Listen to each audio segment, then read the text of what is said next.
Ayan, magandang umaga. Ay magpakapoy-kapoy di ha, bunal ra. Ngayon mga amigo ay ipapakita ko sa inyo the way how I supply sa aircon, specifically split type aircon.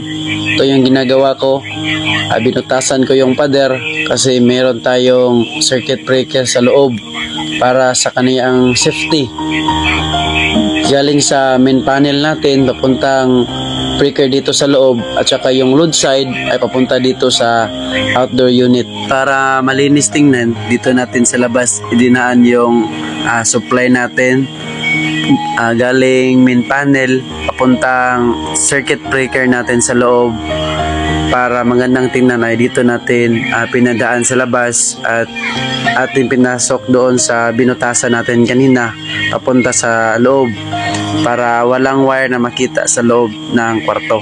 At ang ginamit pala natin dyan na wire ay THHN number 10 kasi medyo may kalayuan yung main panel natin at saka sa area na ito. Kasi pag medyo malayo, dapat malaki yung conductor ng wire para hindi umiinit. Kahit na 1 HP lang yung aircon nila, kailangan pa rin natin lagyan ng mas malaki kasi para suitable yung kanyang work. At kung napansin nyo dyan, meron tayong circular loom. Gumamit tayo ng circular loom nung daanan sa pader para safety yung wire, hindi masugatan, baka mag-ground sa wool.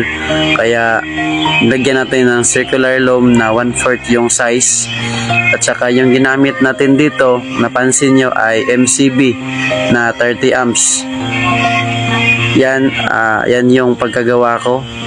Sana ay makatulong ako sa inyo kasi ito yung pamamaraan ko sa pagkabit ng MCB para magandang tingnan.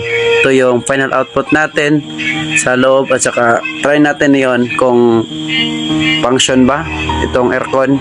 Nauna natin yung MCB natin kaya yung aircon na naman yung i-turn on natin kung function ba.